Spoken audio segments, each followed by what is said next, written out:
Friend, smart education academy की daily current affair की class में आप सभी का स्वागत है। देखिए, आज जो है हम लोगों के पास कोई प्रीलिम का फैक्ट नहीं है, तो ऐसे में हमारे पास एक अच्छा टाइम है कि अभी अभी भारत में जो कुछ सुधार किए गए हैं और खासकर जो श्रम का क्षेत्र है, यानी कि भारत में जो श्रम कानून है, इसमें जो सुधार किए गए हैं उसके बारे में हम लोग आज डिटेल में बात करेंगे। तो देखिए, दो एडिटोरियल है। एक इंडियन एक्सप्रेस का पहला एडिटोरियल है जिसे डिस्कस करेंगे, और इसके बाद एक एडिटोरियल हिंदी में है, उसको भी हम लोग डिस्कस करेंगे। देखिए, पहले मैं आपको इसकी पृष्ठभूमि बता देता हूं कि एक्चुअली ये श्रम कानून आ कहां से रहे हैं, इसका क्या उद्देश्य था, बाद में किस तरह से हमें इनसे प्रॉब्लम होने लगी और अब इसमें क्या बदलाव किए गए हैं।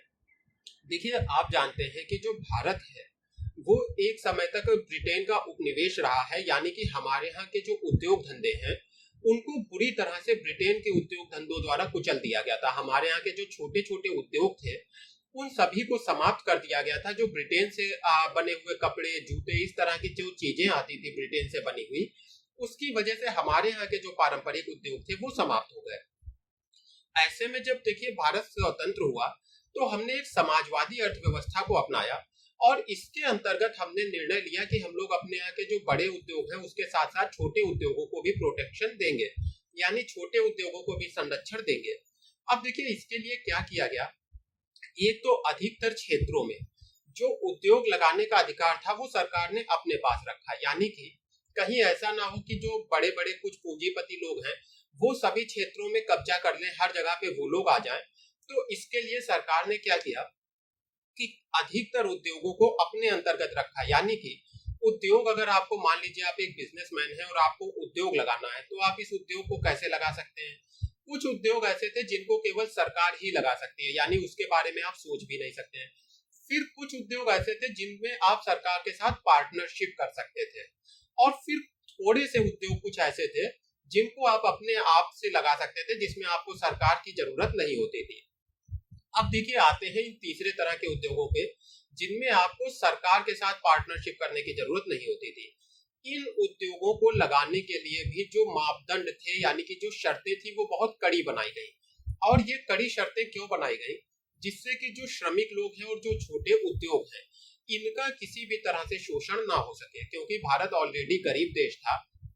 तो कहीं ऐसा ना हो कि एक बड़ा जो उद्योगपति है, जो बिजनेसमैन है, वो श्रमिकों का शोषण करे, जब मन में आए उनको काम पे रखे, जब मन में आए निकाल दे, ज्यादा तनख्वाह भी ना दे। तो इन सब चीजों को ध्यान में रखते हुए भारत में श्रम कानून बनाए गए। अब यहाँ से बात शुरू होती है कि ये श्रम कानूनों की जरूरत क्या थी। तो श्रम कानूनों की जरूरत यही थी कि उस समय का जो भारत था उसमें कहीं जो निजी क्षेत्र है, जो कंपनियां हैं, वो हावी ना हो जाए, और जो मजदूर हैं, जो कार्यकर्ता हैं, उनका शोषण ना हो। इसके लिए कुछ श्रम कानून बनाए गए, और साथ में लाइसेंस की व्यवस्था की गई, यानी कि आप कोई भी उद्योग लगाते हैं तो आपको लाइसेंस लेना पड़ेगा। एक देखिए, इसके साथ ही चीज थी परमिट, यानी कि आपको हर चीज की परमिशन लेना होती थी। आप कितना प्रोडक्शन कर सकते हैं, यानी एक आपकी जूते बनाने की फैक्ट्री है तो आप एक दिन में कितने जोड़ी जूते बना सकते हैं, इसकी भी आपको सरकार से परमिट लेना होती थी। तो ये सब चीजें हमारे पहले के भारत में दिखाई देती थी। पर फिर देखिए, भारत में धीरे धीरे परिस्थितियां बदली। हम लोग जानते हैं कि 1990 में भारत में आर्थिक सुधार किए गए, 1990 के बाद में। और उसका मुख्य कारण था कि जो भारत की अर्थव्यवस्था है उसको ये जो पुराने श्रम कानून थे, परमिट राज्य था, लाइसेंस राज्य था, जिसकी अभी हम लोगों ने बात की, इन चीजों से भारत की अर्थव्यवस्था जो है विकसित नहीं हो पा रही थी। तो ऐसे में निर्णय लिया गया कि अब भारत की अर्थव्यवस्था को निजी क्षेत्र के लिए खोला जाए। धीरे धीरे भारत की अर्थव्यवस्था में निजी क्षेत्र निवेश करने लगा, बड़ी बड़ी कंपनियां सामने आने लगी। आज देखिए हमारे सामने कितनी सारी कंपनियां हैं, इन्फोसिस जैसी कई सारी कंपनियां सामने आई। तो इस तरह से धीरे धीरे भारत में एक नए तरह का कार्य क्षेत्र उत्पन्न हुआ, जिसमें निजी क्षेत्र जो है सक्रिय हो गया, और सरकार चली गई रेगुलेटर की भूमिका में। रेगुलेटर किसे कहते हैं? नियामक। जैसे आज सेबी है। देखिए, सेबी क्या करता है, जितनी भी सेबी के अंतर्गत आने वाली बीमा वगैरह की कंपनियां हैं उनके लिए सेबी केवल रूल और रेगुलेशन बनाता है, यानी कि केवल नियम और कानून बनाता है। बाकी सेबी जो है अपने आप में कोई बिजनेस नहीं करता है, बिजनेस का काम छोड़ दिया गया निजी क्षेत्र को। इसी तरह से हर क्षेत्र में सरकार ने केवल नियम कानून बनाने की भूमिका ले ली, लेकिन जो काम करने का क्षेत्र था, बिजनेस करने का क्षेत्र था, उसे निजी क्षेत्र के लिए छोड़ दिया गया। अब देखिए यहाँ से ही मुख्य समस्या आई। मान लीजिए आपको रोड पे चलना, तो मैंने कह दिया कि आप रोड पे चल सकते हैं, लेकिन अब आप सोचिए कि जैसे ही आप रोड पे गाड़ी निकालते हैं, मैं आपको एक चालान पकड़ा देता हूँ। आप कहते हैं ये चालान क्यों है, तो मैं कहता हूँ आप दाईं तरफ गाड़ी चला रहे थे, एक्चुअली बाईं तरफ चलाना है। तो आपको बात समझ में आती है, आप बाईं तरफ चलाने लगते हैं। कुछ आगे एक और इंस्पेक्टर आते हैं, वो आपको फिर एक चालान पकड़ाते हैं। तो आप पूछते हैं ऐसा क्यों हुआ। अब वो कहते हैं आपने जो गति की सीमा है उसका उल्लंघन कर दिया। तीसरी बार फिर ऐसे ही होता है और किसी और कारण से फिर से आपको एक चालान पकड़ा दिया जाता है। अब आपको लगेगा कि भारत की सड़कों पे गाड़ी चलाना बहुत मुश्किल है, क्योंकि इतने ज्यादा नियम कानून है कि सभी नियम कानूनों का पालन कर पाना अपने आप में कठिन है।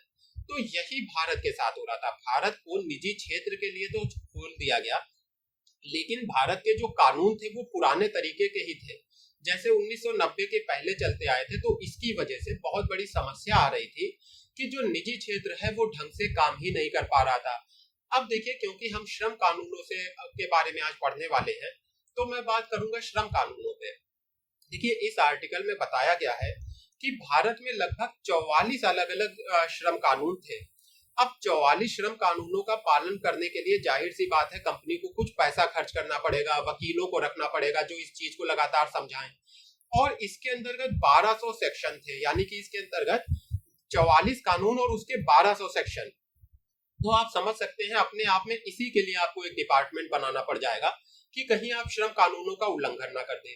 और उसके बाद कई सारे ऐसे भी कानून थे जिनका अगर उल्लंघन आप कर देते हैं तो आपको क्रिमिनल एक्ट के तहत सजा मिलेगी, यानी कि एक तरह से जो अपराधी वाला। देखिए, दो तरह के कानून होते हैं, एक दीवानी वाला, एक अपराधी वाला।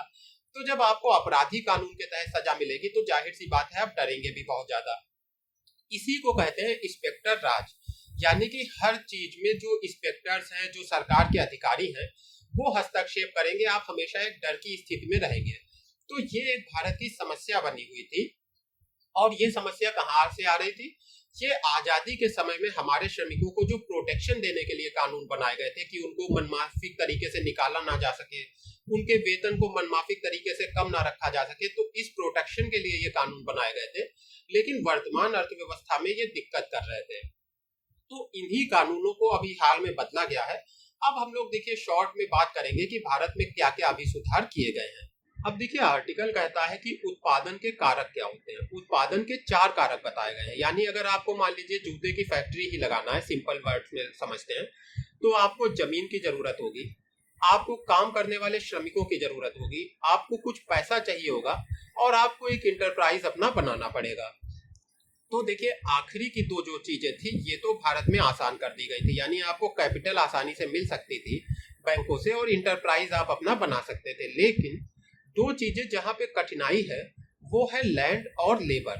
अभी देखिए, लैंड पे अभी भी सुधार होना बाकी है, लेकिन लेबर के क्षेत्र में अब सुधार हो गया है। लेबर के क्षेत्र में क्या कठिनाई थी? आपका जूते की फैक्ट्री है, मान लीजिए आपको पता है कि सर्दियों के मौसम में जूते की डिमांड ज्यादा होती है। अब आप चाहते हैं कि सर्दियों के मौसम में आप कुछ ज्यादा लेबर को अपने यहाँ काम पे रख लें। ठीक है, आपने कुछ ज्यादा लेबर को काम पे रख लिया, आपने ज्यादा जूते बना के मार्केट में बेच दिए।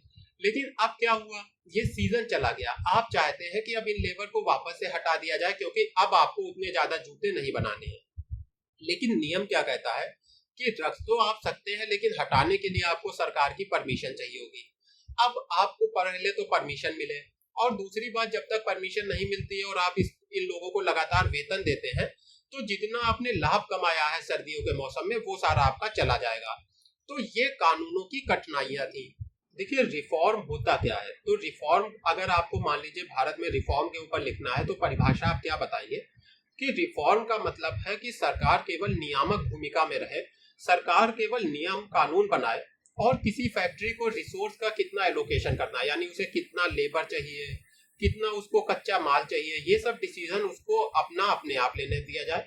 और इसके साथ ही प्रोडक्शन वो कितना करना चाहती है, जैसे कार की कंपनी एक साल में कितनी कार बनाना चाहती है, तो इस चीज को भी सरकार को नहीं, जो निजी क्षेत्र है जो ये काम कर रहा है, इस निर्णय को भी उसी के ऊपर छोड़ा जाए।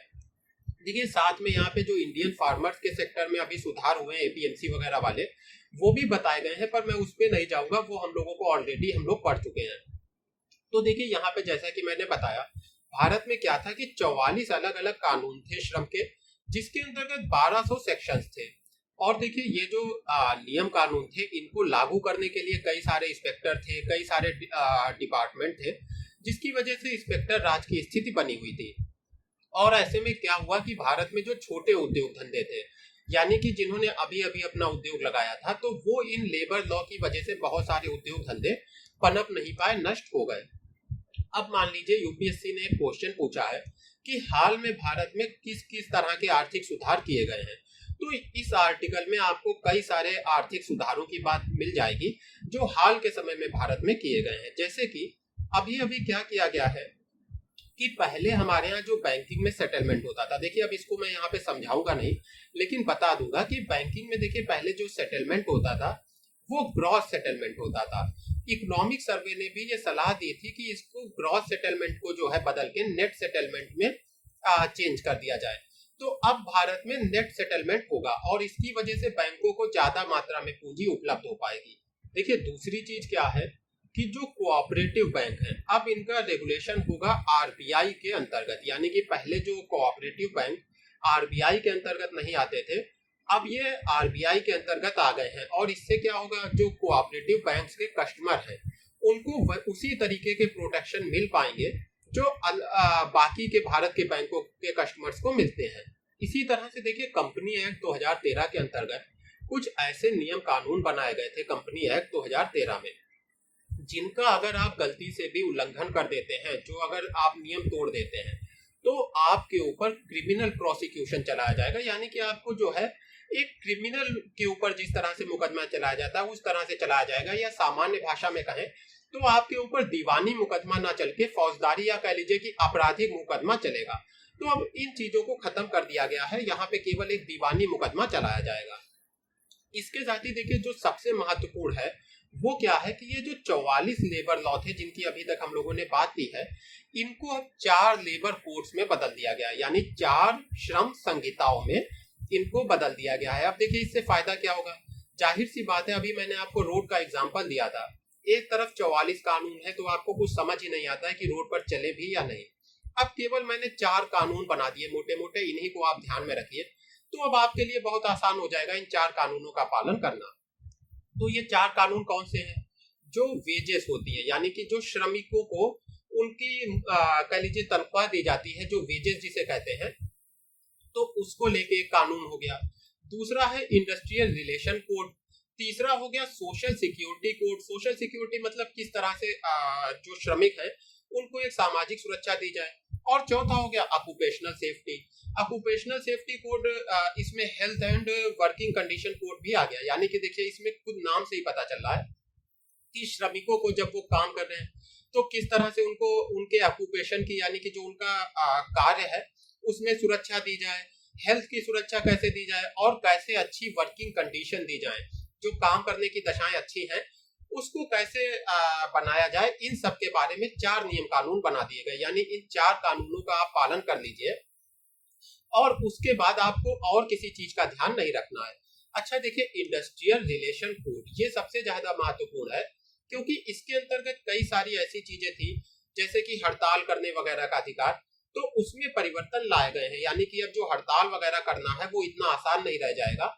इससे होता क्या था, पहले जो कंपनी है उसका काम धंधा रुक जाता था बीच बीच में, जिससे उसे नुकसान होता था। तो अब उन चीजों में भी परिवर्तन आए हैं। On the one hand, the universalized minimum and timely payment of wages among a host of other, देखिए यहाँ पे 2 बातें बताई गई हैं।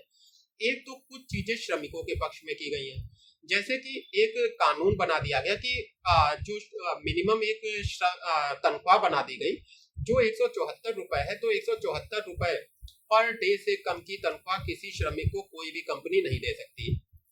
तो अब श्रमिकों को एक तरह से ये इंश्योरिटी हो गई, ये विश्वास हो जाएगा कि उनको इतनी तनख्वाह तो मिलना ही है, यानी उनका कोई शोषण नहीं कर सकता। दूसरा, जो तनख्वाह है वो टाइम पर देना पड़ेगी। तो एक तरफ तो ये श्रमिकों के पक्ष में कुछ बातें हो गई, दूसरी तरफ क्या है कि अब क्योंकि हड़ताल वगैरह करना इतना आसान नहीं रह जाएगा, हर चीज में बदलाव किए गए हैं, श्रमिकों को रखना निकालना आसान बनाया गया है। जहां पे 300 से कम श्रमिक हैं वहां पे सरकार की परमिशन नहीं चाहिए होगी श्रमिकों को रखने निकालने के लिए। तो इन सब चीजों की वजह से अब क्या है कि जो ईज ऑफ डूइंग बिजनेस है, यानी बिजनेस करने में भी एक आसानी हो जाएगी। अच्छा देखिए, फिर से यहाँ पे फाइनली फार्मर्स की बात है, तो इसको मैं यहाँ पे आपका टाइम नहीं लूंगा, इसको हम लोग ऑलरेडी डिस्कस कर चुके हैं। अब देखिए हिंदी का आर्टिकल देख लेते हैं, तो यहाँ पे भी यही बताया गया है कि पिछले 3 दशकों से यानी 30 सालों से लगभग ये कहा जा रहा है कि भारत में क्योंकि श्रम के जो कानून है वो बदले नहीं गए हैं, इस वजह से भारत जो है अपनी तरक्की नहीं कर पा रहा है, अपनी अर्थव्यवस्था को आगे नहीं बढ़ा पा रहा है। जबकि जो दूसरे एशियाई देश हैं जिसमें चीन भी आता है, इन्होंने अपने क्योंकि श्रम कानूनों को ज्यादा अच्छा बनाया, तो इनका तेजी से विकास हो पाया है। यहाँ पे भी देखिए वही बताया गया है कि 29 केंद्रीय कानूनों को 4 संहिताओं में समेट दिया गया। वेतन भत्तों से संबंधित कानून पिछले वर्ष पारित किया गया था, जबकि कार्य परिस्थितियां, सामाजिक सुरक्षा और औद्योगिक संबंधों को लेकर 3 संहिताएं गत माह संहिताबद्ध हुई। अब देखिए इसका फायदा क्या है कि ये जो संहिताएं संहिताएं मतलब यही जो कानूनों को एक साथ संहिताबद्ध कर दिया गया या एक साथ कर दिया गया है, तो ये जो संहिताएं हैं, कारोबारी जो है, बिजनेसमैन जो हैं, उनको कर्मचारियों की छटनी करने यानी रखने हटाने आदि के मामले में ज्यादा स्वतंत्रता देती हैं। जबकि श्रम संगठनों के प्रतिनिधित्व के दायरे की एक बार फिर परीक्षा होगी, क्योंकि हड़ताल और तालाबंदी मुश्किल कर दिए गए हैं। यानी कि देखिए 2 चीजें हुई हैं, एक तो कर्मचारियों को रखना हटाना आसान हो गया है, और दूसरी बात जो हड़ताल है, तालाबंदी है, इन चीजों को अब मुश्किल कर दिया गया है। 300 से कम कर्मचारी वाली कंपनियों को उस स्थायी आदेश की भी आवश्यकता नहीं है जो कर्मचारियों के आचरण मानक से संबंधित है। देखिए यहाँ पर वही बात बताई गई है कि जहाँ पे 300 से कम कर्मचारी हैं, आपकी ये कंपनी है जिसमें 300 से कम कर्मचारी हैं, तो उनको रखने के लिए या हटाने के लिए आपको सरकार से पहले परमिशन नहीं लेना होगी। सरकार को इस बात की भी स्वतंत्रता है कि वो उद्योगों को संहिताओं के दायरे से बाहर रख सके और उनके कामकाज की सीमा तय कर सके, यानी काफी कुछ अधिकार सरकार के हाथ में भी है।